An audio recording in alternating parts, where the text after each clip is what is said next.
Muna? Video po muna. Pasahin mo nga yung...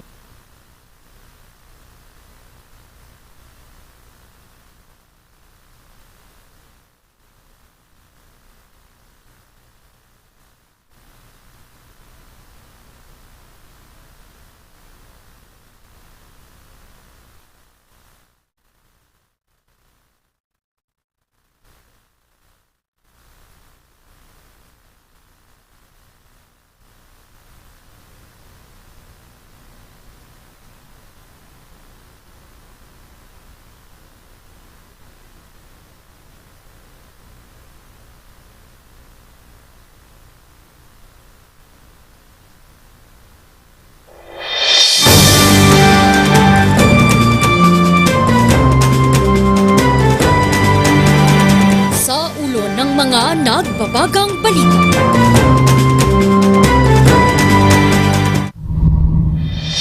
Probinsya ng Benguet ang Baguio City, ramdam ang hagupit ng habagat. Abra at Amburayan River sa Ilocos Sur umapaw. Evacuation plan sa ilang residente nakahanda na. Mga suspect ng bus at kotse sa Baguio City, inaalam na ng PNP. Level ng tubig sa San Roque Dam nananatiling mababa. Senior citizen patay matapos madulas at malaglag sa creek. At dito sa probinsya ng Isabela, ipinanak na iisa ang mata.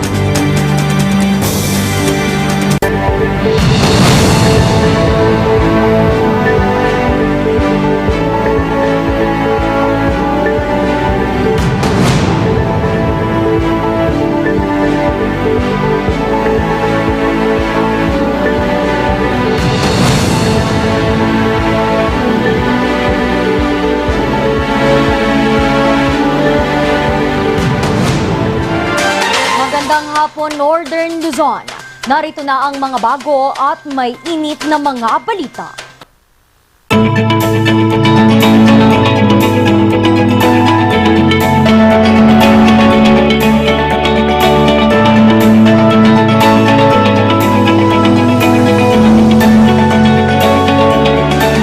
namang silipin ang iba't ibang update sa epekto ng Bagyong Betty sa Cordillera Region. Narito ang report.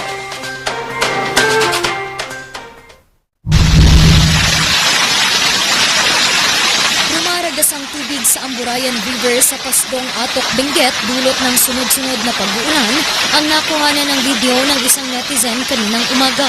Kapansin-pansin din ang pagtaas ng level ng tubig. Nakatutok naman ang mga local DRM officers po natin sa mga major river systems po natin. Hindi lang po sa Amburayan River, kundi sa lahat ng mga water tributaries po natin. Actually nakatutok po sila doon. Halos lahat naman ng ating mga local government units ay naabisuhan na natin na mag-conduct ng preemptive evacuation kung kinakailangan, particular na sa mga areas at risk, sa mga landslide prone areas at sa mga flood prone areas, lalo na yung mga nasa tabi po ng mga ilog po natin. So sa ngayon, wala pa naman po tayong mga critical levels ng mga water systems po natin. Pansamantala ring isinara ngayon ang ilang kalsada sa Benguet dahil sa mga soil erosions gaya ng Halsema Highway sa kahabaan ng Atok, Benguet. Isinara na rin pati sa mga residente ang Cannon Road dahil sa muling pagbagsak ng lupa at mga bato sa isinasaayos na slope protection sa kahabaan ng Camp 6. Samantala, isa sa mga tinutukan ng OCD ang probinsya ng Apayao na isa sa mga direktang tinamaan ng Bagyong Betty. Sila na lamang din ang nakataas sa signal number 1 sa rehiyon. Priority talaga natin yung probinsya ng Apayao dahil sila yung nasa extreme northern Luzon na pwedeng matamaan ng Bagyong Betty. So kung titingnan natin, naging effective naman yung preemptive evacuation na ginawa nila. At lahat naman ng mga pamilya, mga kababayan natin na nasa evacuation center ay nabigyan naman na ng hygiene kits, family food packs at mga non-food items ng DSWD ng Office of Civil Defense. Samantala, tuloy pa rin ang malakas na pag-uulan sa lungsod ng Baguio. Actually, makakaranas tayo ng light to moderate rains with at times heavy. Nandyan lang naman si Southwest Monsoon na naka-standby siya. No? But because of this presence of Tropical Cyclone Betty, siya yung nagpalakas. Dahilan sa napakalaki itong circulation nitong si Typhoon Betty, kaya pinalakas niya ng gusto itong southwest monsoon natin.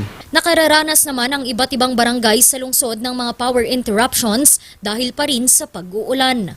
Unfortunately, kahit na hindi tayo direct hit by typhoon, wala tayong kasigna-signal, pero makita po natin na malakas po ang hangin at yung ulan. So it causes our network distribution lines to mag-trip or mawalan ng kuryente, no? With our 46 crews on field and another 40 on outside Baguio Benguet, we make sure na i-restore po namin to. Fortunately, yung mga customers natin na nasa dulo ng linya natin, talagang unfortunately sila tapos talaga yung huling mare-restore. Aasahan pa rin naman daw ang mga posibilidad ng ilan pang mga power interruptions sa mga susunod na araw dahil pa rin sa masungit na panahon. Binabantayan naman sa Barangay South Sanitary Camp ang posibleng pag-apaw ng Baliliw River. Pag mas tumaas pa sa half, that's the time na nagpapa-evacuate na kami. Ready naman na yung mga barangay constituents if ever, tapos yung mga responders natin, and ready na rin yung barangay hall for evacuation area. Hindi rin muna nagbukas ang ilang tourism establishments sa Bunyan Park. Randy Guzman para sa Luzon Headlines. Isa po ang papapasok na balita. Bumigay ang isang riprap sa isang ginagawang condominium sa Purokwan, Barangay Gibraltar, Baguio City.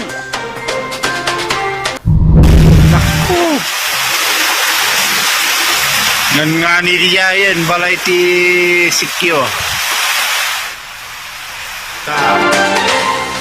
Anak. Nangyari ito pasado alas 3 ng hapon kanina sa kasagsagan ng malakas na pagbuhos ng ulan. Sa ngayon ay one-lane passable muna ang kalsadang apektado ng pagbuho dahil pinangangambahan nilang gumuho rin ang kalsada na ito. Sa ngayon ay nasa pangatlong araw nang nakararanas ang lungsod ng malalakas na pag-ulan at pabugso-bugsong hangin, dala pa rin ng habagat. Inaalam pa ng mga otoridad kung may mga nasaktan o namatay sa nangyaring pagguho.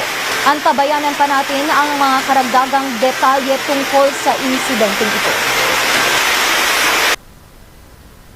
Nawala yung bahay, ma'am. Buti nga nawala. Parang dinimulis. May ongoing excavation dito para sa building.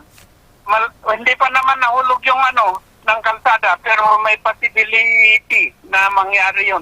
Kaya nilagyan namin ng warning na kalahati lang ang nadadaanan. Yung kasi yung imbornal na daanan ng tubig may butas. Kaya bumubulwak yung tubig pababa. Inano niya yung lupa, inanod. Yung nakahang na yung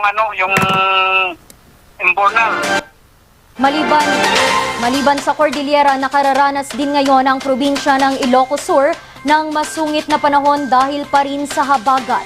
Katunayan, binabantayan ngayon ang pag-apaw ng ilang ilog ng ilang bayan. Magbabalita Lynette Iris Pal. Panakanak ang ulan at malakas na bugso ng hangin ang patuloy na nararamdaman sa probinsya ng Ilocos Sur. Ito ay dahil sa paglakas ng habagat na pinalakas ng Bagyong Betty. Masaya po the status the spillway connecting poblasyon ng Batong Palo. Masito na po the Danum at sa bayan ng Quirino, Ilocos Sur, kita ang pagragasa ng tubig sa Abra River habang binabantayan ang pagtaas ng level ng tubig. Bagay na maigting na binantayan ng Municipal Disaster Risk Reduction Management ng bayan. Abra River, ito yung pinakamalaki na ilog po dito sa amin na nanggagaling dyan sa may Mountain Province area at Benguet. Tapos meron naman yung isa na Balasian River, yun yung galing dito sa may Mountain Province din po. So, dito sa lugar po namin, may 5 na malalaking na rivers na nagpo-contribute sa paglaki ng Abra River natin, ma'am. Sarado sa mga motorista ang ilang daan papasok at papalabas sa silangang bahagi ng bayan. Kabilang dito ang poblasyon Patungkal Road na nagkokonekta sa 5 barangay sa silangang bahagi ng bayan.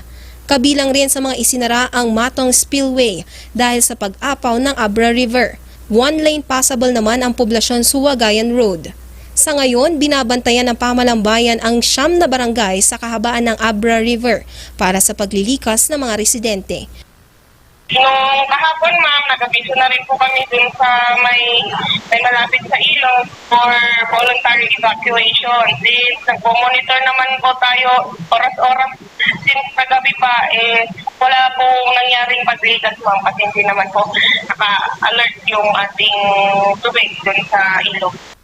Sa bayan naman ng Santa Maria, inikot ng MDRRMC ang mga dalampasigan at iba pang mga barangay. Hanggang sa ngayon kasi, nararanasan pa rin ang maulap at maalong baybayin sa bayan. Nabalot naman ng mga bato at putik ang kahabaan ng National Road sa bayan ng Cervantes, Ilocos Sur dahil sa masamang panahon. Binabantayan na rin ng MDRRMO ang mga barangay ng Bulaga, Aluling, Gitlangan, Comillas North, Katkateng, at Concepcion sa pagtaas ng tubig sa Abra River. Yung inaasahan natin, sir, is pag ganito lang yung na ulan yan siguro, sir, na lang siya, mag-ising siya. Unless na lalakas siyang ulan sa part ng Bicol Mountain Province. Sa bayan naman ng Tagudin, pinangangambahan ang pag-apaw ng Amburayan River. And actually po, pumasok na po sa tributary namin yung tubig galing Amburayan at saka Chico River. So nagsasalubong po kasi sila dito sa amin yung kaya po malaki yung tubig dito. Pumasok na po dun sa may tributary papuntang barangay Sawat. Kung magkataon, maaaring maapektuhan ang mga barangay na kinabibilangan ng Bukaw East, Bukaw West, Salvacion, Del Pilar, Magsaysay, Quirino, Hardin at Tarangotong. Wala pa namang inilikas ng mga residente sa bayan pero nakahanda na ang kanilang evacuation plan. Naobserbahan rin ang pagtaas ng level ng tubig ng Amburayan River sa karatig bayan ng Sugpon. Ipinagbabawal muna ng pamahalang bayan ang anumang paglangoy at pangingisda sa ilog. Inaalam pa ng Provincial Disaster Risk Reduction and Management Office ng Ilocos Sur ang danyos ng habagat sa probinsya. Lilat Iris Paed para sa Luzon Headlines. Binawian naman ng buhay ang isang senior citizen sa Baguio City sa kasagsagan ng pag-ulang dulot ng Bagyong Betty. Narito ang report. Dead on arrival na ang isang senior citizen nang dalhin ito sa ospital noong Lunes ng gabi. Ito'y matapos aksidenteng madulas at malaglag ang biktima sa isang creek sa barangay Luwakan, Liwanag, Baguio City. According to sa asawa na yung hapon pa lang naghahanap siya ng panggatong for parang panggatong nila kasi yun ang ginagamit nila, firewood. To our initial investigation nga nalaglag siya. Drizzling kasi that time, parang light rain shower lang. Gabi na ito natagpuan ng kanya mismong misis. Ayon sa kanyang apo, pasado alas 12 nang magpasya ang senior citizen na pansamantalang lumabas para manguha ng kahoy na gagamitin sana nila panggatong. Kaya lang hindi na ito bumalik kaya't hinanap siya ng kanyang misis. Pasado alas 8 ng gabi, natagpuan siya sa creek na ito. Nakadapa kasi siya, prone position sa may creek. Accident, it happens. Hindi naman talaga natin masabi. Morally convinced siya na it is an accident kaya hindi nag-waive na rin sila ng autopsy. Ang biktima ay isang stroke survivor at 6 na taon nang naggagamot dahil sa Parkinson's disease. Tumanggi naman nang magbigay ng pahayag ang mga kapamilya ng biktima. Randy Guzman para sa Luzon Headlines. Dahil sa habagat, tumaas ang level ng tubig sa ilang ilog sa probinsya ng La Union. Evacuation sa ilang mga residente nakahanda na. Magbabalik sa report ni Net Iris Pai. Kahit maaliwalas ang panahon sa probinsya ng La Union, nakaalerto pa rin ang pamahalang palalawigan sa epekto ng habagat. May mga iilang mga LGUs po dito, mostly yung nasa mountainous at saka yung malalapit sa coastal na at risk kapag matindi po ang ulan at saka matindi ang hangin. Pero so far, so good po ang kalagayan ng probinsya ng La Union. Isa sa tinututukan nila ay ang posibleng pag-apaw ng mga ilog sa probinsya gaya ng Amburayan at Balili River. Alam naman po natin na connected ang car at saka ang laong nun in terms of dun sa water basin na nag-trickle down po dito sa Nagilian. So, minomonitor po halos every 2 hours po. Nag-check po kami sa Provincial Disaster Risk and Reduction Management Council. Sa Bangar at Sudipan, La Union, nakitaan na ng pagtaas ng level ng tubig sa Amburayan River. Dahil sa pagtaas ng lakas ng at dami ng ulan na nangyayari po ay medyo tumaas na rin naman na po. Pero it's not at a critical level yet na masasabi natin na very dangerous at hindi pa ganun katindi warm levels nitong mga river bodies pong ito. Pinayuhan ang publiko na mag-ingat pa rin, lalo na ang mga nakatira sa at-risk ng mga bayan tuwing may bagyo gaya ng Luna, Bangar, San Gabriel, Nagilian at mga coastal municipalities. Nag-aabang po kami kung hindi po kasi natin masabi yung pagbagsak ng ulan.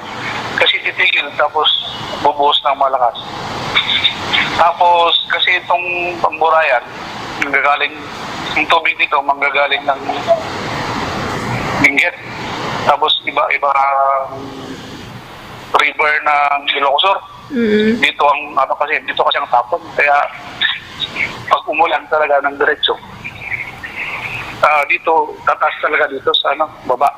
Pero kung sa tingin niyo po ay kayo na rin po mismo ang nangangailangan ng evacuation, punta na po tayo sa pinakamalapit na evacuation center para hindi po tayo magsisi kung ano man po ang mangyayari moving forward.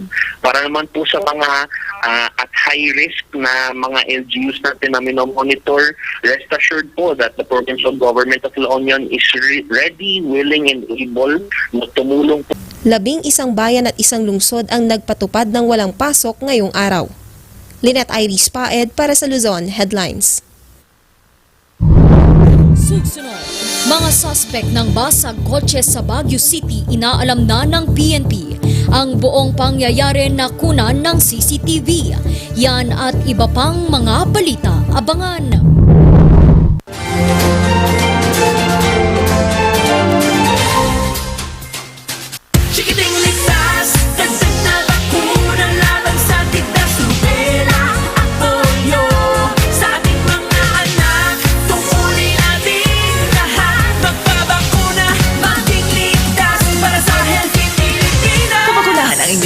Kontra rubella, tigdas at polio sa May 1 to 31. May dagdag na vitamin A supplementation pa. Alamin ang schedule sa pinakamalapit na health center. Magbabakuna na para sa Healthy Pilipinas. Paalala mula sa DOH.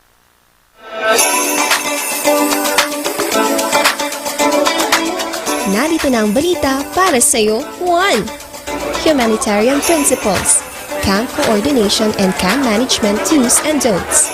Scale Model Camp Setup at Information Management.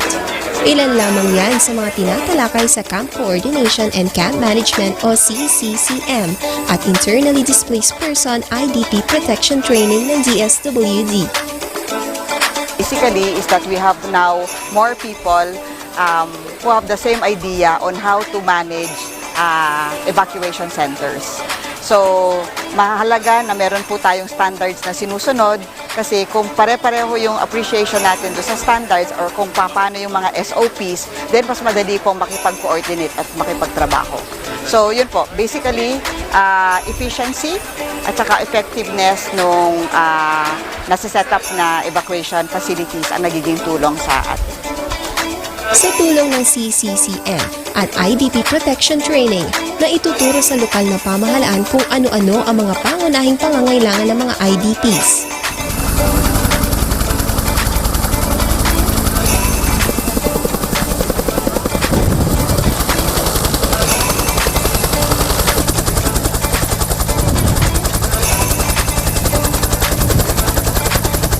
Ang mga internally displaced person o IDPs ay mga pamilya o individual na lumikas mula sa kanilang tahanan dahil sa epekto ng kalamidad o iba pang sitwasyon.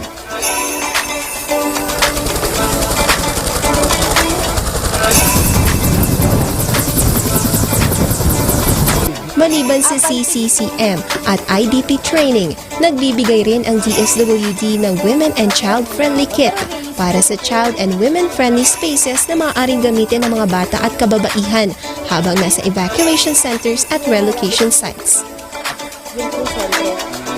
Dito po pinagsasama na lahat ang serbisyo ng bawat ahensya para po hindi po naduduplicate yung wise utilization of budget, cost sharing, proper augmentation, proper budgeting. Nandyan po yan para at least po makapag-recover po ang ating mga internally displaced persons and they would go back readily sa kanilang mga tahanan. Ang CCCM at IDP Protection Training ay parte ng pagbibigay ng technical assistance ng DSWD upang mas mapalawig ang kaalaman ng mga lokal na pamahalaan sa pagsasaayos ng mga naitalagang evacuation areas. Layunin nito na mas mapabuti ang pagbibigay ng serbisyo sa mga evacuees na pansamantalang mananatili sa evacuation centers at relocation sites. Antabayanan ang iba pang mga istorya dito sa Balita para sa One.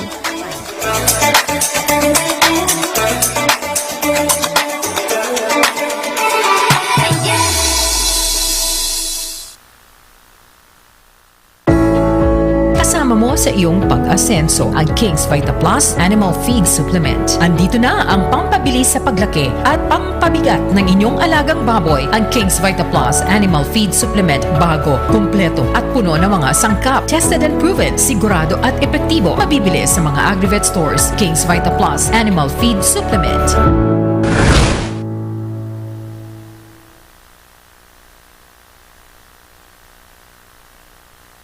Bulok, maliliit at hindi ba malusog ang inyong mga halaman? Omega Green ang kasagutan. Ihalo lang ang 2 kutsara nito sa isang maliit na container at kaunting tubig. Pagkatapos ay ihalo sa knapsack sprayer at pwede na itong spray sa mga pananim. Meron itong nitrogen, phosphorus, magnesium, copper at zinc na tumutulong sa pagpapaganda at pagpapabilis ng tubo, pagpapanatili ng nutrisyon, mas malagong mga dahon at panlaban sa mga sakit ng mga halaman. Hindi rin ito nakasasama sa kapaligiran. Pwede rin ito sa kahit anong klase ng halaman, mapa highland crops o lowland crops. Omega Green by Encam Agri-Marketing, the ultimate friend of farmers.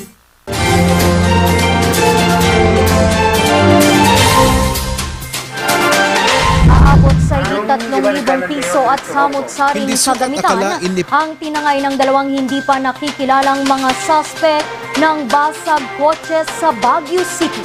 Tinutukan niya ni Charles Limon. Hindi sukat akalain ni Pedro na mawawala sa isang higlap ang kanyang kinita sa pamamasada. Ito'y matapos pagnakawan ang kanyang taxi ng hindi pa nakikilalang mga lalaki. Hindi ako pala nakakalain na may ganyan na pangyari kasi sa tagal-tagal ko nagparada dito, almost 5 years na, ngayon pa lang ito nangyari. Nangyari ang insidente 1:52 ng madaling araw kahapon sa kahabaan ng Yap Street sa Barangay South Sanitary Camp. Anya, binasag ang bintana ng kanyang taxi sa katinangay ng mga magnanakaw ang higit 3,000 pisong kita niya. Yung lumabas na ako ng 4 kasi magagrahe na ako sa tuding, doon ko nalaman nga, yung mga gagamitan ko sa loob ng taxi wala na nagkalat na lahat. Ang buong pangyayari nakunan ng CCTV ng barangay. Dito raw nakaparada yung taxi ni Sir Pedro kung saan makikita nyo dito sa gilid ko. Andito pa yung mga bubog na naiwan sa pambabato nitong 2 suspect na hindi pa nakikilala ng pulisya. May kunting galit kasi hindi sa akin yun eh. Talagang pababayarin ako doon. Ako talaga ang mababaya doon kasi doon ko pinarada. Kasi pinagtiwala sa boss sa amin yan. Nai-report na ni Pedro ang insidente sa barangay. Kompleto naman yung CCTV namin dyan, sa baba. Okay. Oo. Kaya doon nga namin nakita yung mukha, pero hindi taga rito. Sa pagre-review ng barangay sa CCTV, galing mula sa direksyon ng Barangay Lopez Haena ang 2 at nang makarating sa Yap Street ay pinagnakawan nila ang taxi ni Pedro. Nakasagpa yung taxi na yan. Pero may nakitang Hindi pa nakontento ang dalawa at nagtingin pa ang mga ito ng iba pang mga taksing pagnanakawan. Nakatulog siguro kaya bumalik. Tapos darating yung truck ng basura, umakyat yung maliit sa taas. Pagkatapos ng insidente ay dumiretso na ang mga ito sa Manuel Rojas Street. Iginit naman ng barangay na nagpapatrolya sila ng mga panahong iyon. Alam mo naman nagmagnanakaw eh. Pag may tao, tago sila. Kapag wala na yung tao, lalabas sila. Ganun lang naman magnanakaw eh. Kaya kahit maikot-ikot kami, kung nakita kami, magtatago sila. Isinumite na ng barangay ang kuha ng kanilang CCTV sa Baguio City Police Office Station 2 para sa investigasyon at pagkakakilanlan ng mga suspect. Tumanggi munang magbigay ng pahayag ang Baguio City Police Office Station 2 sa insidente habang nagsasagawa pa ang mga ito ng follow-up investigation. Iniimbestigahan rin kasi ng stasyon ang isa pang insidente umano ng basag kotse pero tumanggi muna silang kumpirmahin ito. Charles Nicolimon para sa Luzon Headlines. Para matiyak ang supply ng tubig ng San Roque Dam at ng probinsya ng Pangasinan, kailangan pa raw nito ng maraming ulan. Yun lang ay hindi pa raw sapat ang ulang dala ng habagat sa Cordillera upang mapataas ang level ng tubig sa dam. Magbabalita Linet Iris Pat. Walang tigil ang pagbuhos ng ulan sa Cordillera simula pa noong Lunes. Ito'y bunsod ng habagat. Pero kahit patuloy ang pabugso-bugsong ulan, hindi pa rin napupuno ang ilang dam sa norte gaya ng San Roque Dam. Kaninang alas 8 ng umaga, ngayong May 31, yung level ng tubig sa San Roque Dam nasa 228.83 meters above sea level lang. Mas mataas ito kaysa sa kahapon na nasa 228.69 meters above sea level. At pati na rin dun sa mga level ng tubig ng mga nakaraang araw. Ang pag-ulan na nararanasan sa Cordillera ay posible rin umanong makatulong kapag nagbukas ng gates ang Ambuklao at Binga Dam. Ngayong araw hanggang bukas sa umaga dahil sa bagyo, estimating ho natin na dami ng ulan 50 to 100 millimeters. Under siya ng heavy rains. Na itong heavy rains ito ay maranasan sa Ilocos Norte, Ilocos Sur, La Union, Abra, and Benguet. Sa taya ng Pag-asa, aabot hanggang 233.04 meters above sea level ang tubig sa San Roque Dam hanggang sa katapusan ng Hunyo. Ito ay 2.18 meters above sea level na mas mababa sa pangangailangan ng dam. Okay, yung tinatawag kasi na rule curve, ito yung pangangailangan para maayos na makapag-operate yung power plant. Ang kailangan kasi na level para sa San Roque Dam ay nasa 235.22 meters above sea level. Pero ang projections ng Pag-asa, nasa 233.04 meters above sea level lang. Dahil dito, mas nangangailangan pa ng mas maraming ulan ang San Roque Dam upang matiyak ang supply ng patubig sa Pangasinan. Inaasahan na natin ang pagdating ng maulang panahon, di ba? Rainy days sa mga susunod na mga buwan. Kaya at this point, hindi tayo concerned na magkakaroon tayo ng mababang level sa San Roque Dam. Nakatulong din daw sa pagtitipid ng tubig ang maintenance shutdown ng San Roque Hydroelectric Power Plant. Una nang sinabi ng Pag-asa na posibleng hindi makadagdag sa level ng tubig ng mga dam ang habagat na patuloy na pinalalakas ng bagyong Betty. Dinat Iris Paed para sa Luzon Headlines. Mula sa simpleng pagbebenta ng kape gamit ang isang cart, napalago ito ng isang negosyante sa Baguio City para maging isang matagumpay na coffee shop. Ang kanyang sikreto sa pagnenegosyo, ibubunyag ni Jason Andayo.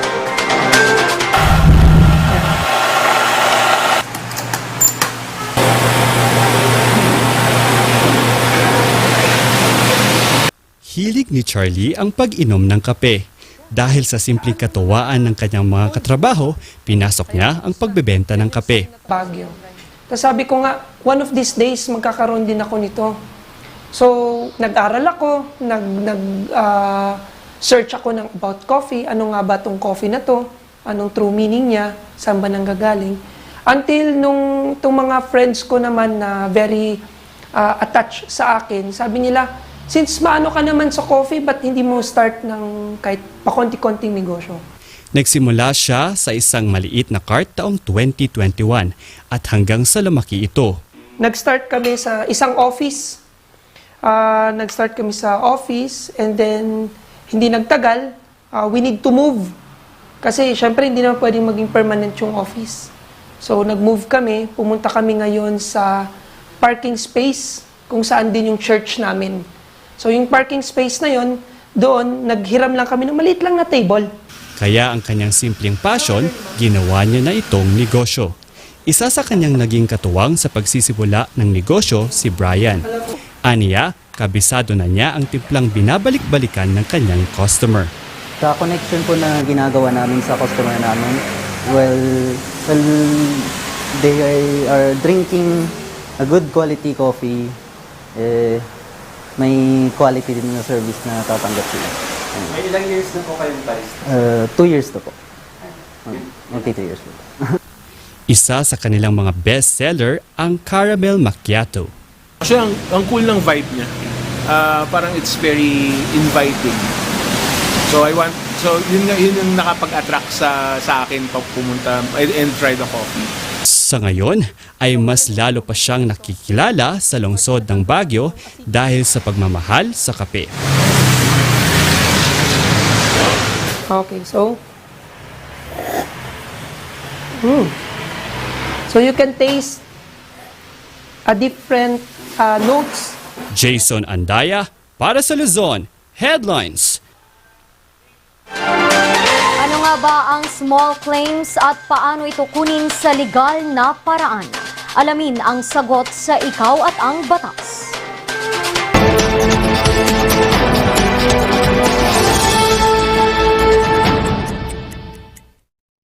Meron tayong Administrative Order -08-8-7-C. Ito yung small claims na tinatawag na ang layunin ay ma-expedite yung mga kaso, mga civil cases involving 1 million pesos or less, no? Exclusive of interest and cost. Hindi kasama yung computation ng interest at saka cost. And yung 1 million pesos recently, it started, ang small claims dati mga 200, 300, 400,000 at ngayon ay 1 million na yung kanyang coverage. Ang isang small claim na kaso is purely civil in nature, no? Walang imprisonment, walang fine. At ang gusto mo lang kumolekta ng pera. And of course, pag pera, ito ay mga utang or loan. Pwede rin itong mga utang ito ay galing sa upa or contract of lease, galing sa accommodation, credit accommodation, galing sa services rendered, galing sa sale of personal property, no? At hindi including real property, because we are sure that in real property sales that will cover more than 1 million pesos. And doon sa mga barangay settlement, kung saan ang award doon sa barangay is less than 1 million pesos. Of course, all you have to do here is go to the municipal trial court of the city where you reside, and then meron pong forma doon. You do not need a lawyer in order to file a small claims over money. No, hindi mo kailangan ng lawyer. You will be assisted by the municipal trial court. At pag na-process yung small claims mo, bibigyan ng notice yung inyong katunggali, at after that, gagawa na ng judgment ang korte. So it will take less than 1 month or maybe 2 months to finish your court cases in a small claim court.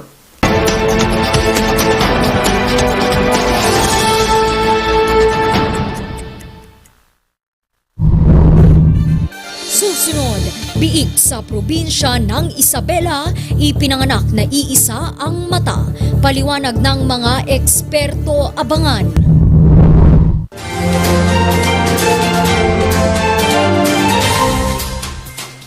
Sa milky ng batang 90s, parang natin ang ibahay. Ang batang 90s milky, di ka magsisisi, promise. Sa milky ng batang 90s. Angry player in business? Get that head start and vamp up with the Regional News Group Luzon. Advertise now in each your target market. Achieve success and call us at 074-637-3947 or through our mobile number at 0960-289-2454. Send us a message at rngluzon@gmail.com. Seize the opportunity with the Regional News Group Luzon.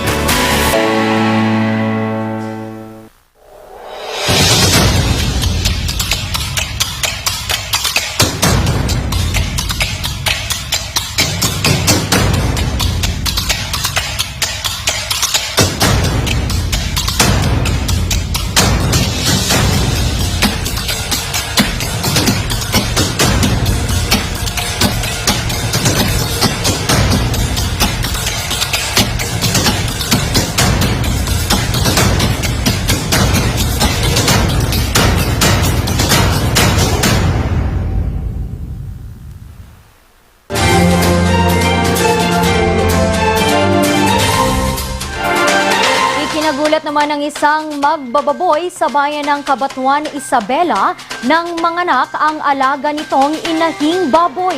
Isa kasi sa mga biik nito, iisa ang mata.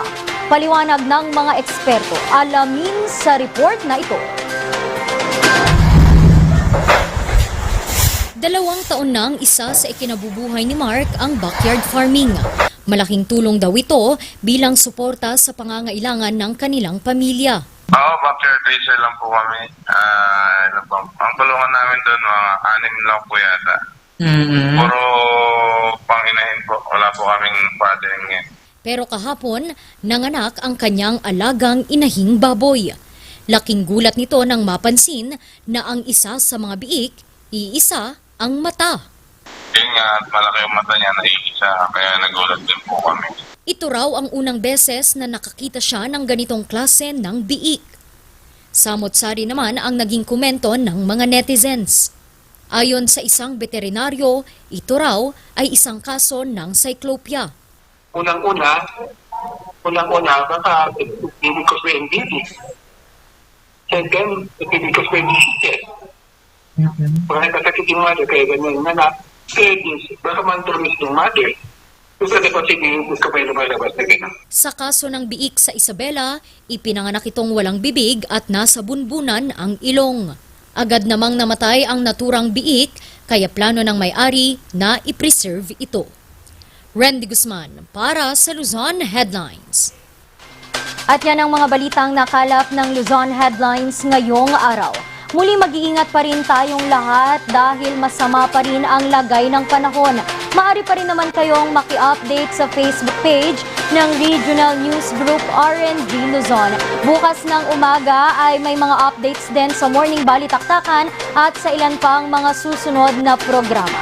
Muli, maraming salamat at magandang araw sa ating lahat.